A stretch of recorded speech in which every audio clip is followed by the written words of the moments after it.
I am a chronic overthinker, big feeler, very emotional. I felt like that hindered me. I thought, well, I can't be an entrepreneur and I can't be a businesswoman if I'm really emotional, react to things.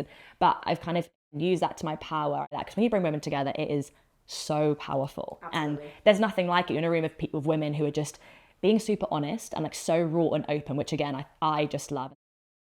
Welcome to the She Leads campaign. Thank you so much for sitting down with us today to share your story. Can you just start by introducing yourself and your business? I'm Talilla Henchoz. Thank you for having me. And my business is Club 5. Well, I have two. My main business is Club 5 and then also Leap Academy. Club 5 is an online fitness club for men and women, but is now mainly women all over the world. And we train and coach women with their body, mindset, nutrition, like it's a 360 approach. I was running my own business, absolutely loved it, working for myself and was hiring other people to join me. And then unfortunately, lockdown hit, COVID hit. And it was unfortunate because my life did a total 360, but then very fortunate because my business was born off the back of that.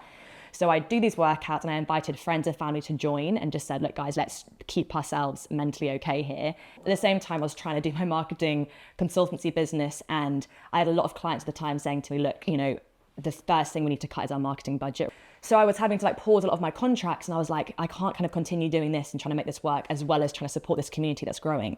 So I thought, okay, I'm going to take a risk. I'm going to pause this marketing work and I'm just going to give this my all and see what can happen. After a while, it kept building and building and building, and that's my full-time business. Can you think of any specific moment, in the beginning of your journey or even more recently where something was really challenging and how you worked through that?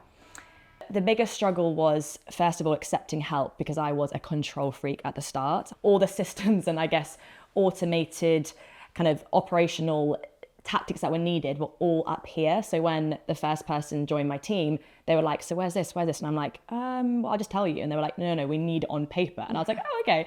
So it was very, very, it grew very quickly. And therefore I had to really grow as an entrepreneur really fast with it and learn along the way and then trust other people. Do you have a network? Did you find yourself networking with people like other women in this fitness space? Do you have a mentor? What was your support system like?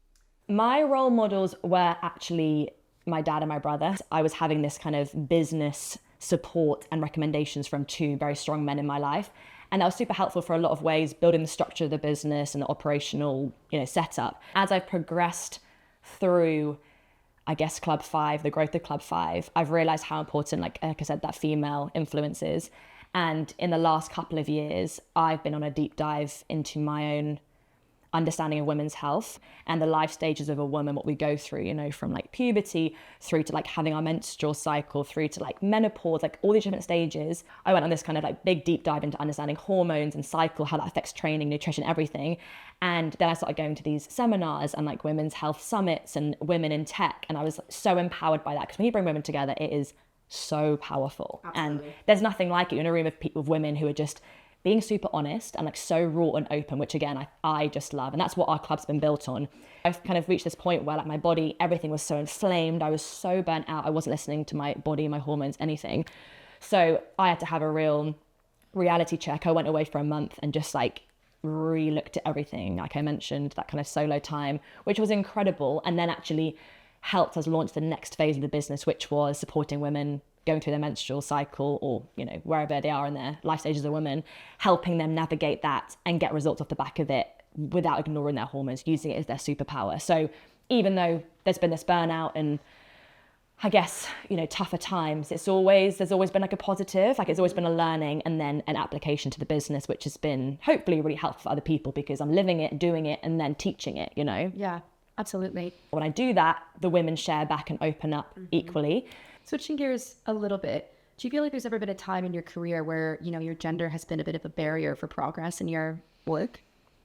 When I was working at a big gym chain in London, it's a very male dominant industry and it was very tough to progress in that environment when you're one of very few women in that space. In terms of the salary, there's definitely a ceiling to that. I found myself kind of succumbing to this banter that I didn't really agree with, but to be kind of accepted, that's what I kind of had to do. And that was a bit jarring. And I look back and I think, wow, that's so sad that I kind of conformed to that behavior when actually that's not right. I was always told from my family and from people around me that I was too much.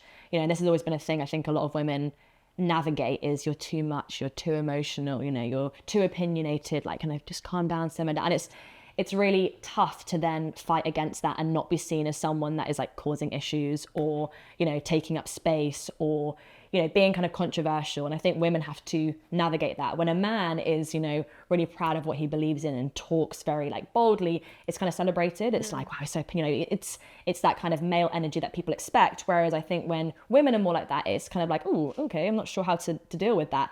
I am a chronic overthinker, big feeler, very emotional, and I'm proud of that now. And for a while that I felt like that hindered me. I thought, well, I can't be an entrepreneur and I can't be a businesswoman if I'm really emotional, react to things. But I've kind of, again, used that to my power. I put my energy into my live workouts, into talking to my community. And then I do have to take a lot of downtime, a lot of just reset time. My social battery gets low very quickly. Yeah. I always go out for my daily walk. My daily dose of nature is like my Zen time. And if I don't do that, I will not be a nice person to be around. Like I need that time in nature just to down-regulate, to be like, okay, cool, let's just like have a moment. I also take 1 week, sometimes 2 weeks. Last week it was 2 weeks, this year it's 1 week every year where I go on a solo trip. And it's a bit of like a self-reflection, evaluation time where I can just like take a breath. And that's really important to me, to have that time in the diary. So just coming to the end now, if you could give one piece of advice out there to a woman who wants to start her own business, what would you say? Starting out, I would say, first of all, trust in yourself, figure out your purpose and that kind of direction, that vision. Then start leaning on people, networking, asking people like, how did you do that? How did you create this? Do you know anyone in, accountancy? Like, just start reaching out. It's not embarrassing to say you don't know how to do something. Like, I still have no idea how to, format a spreadsheet like my brother does. Not a clue. I don't want to learn that stuff. That's a waste of my time and energy because I'm good at what I do and he's good at what he does. So find people to kind of fill in the gaps, I guess.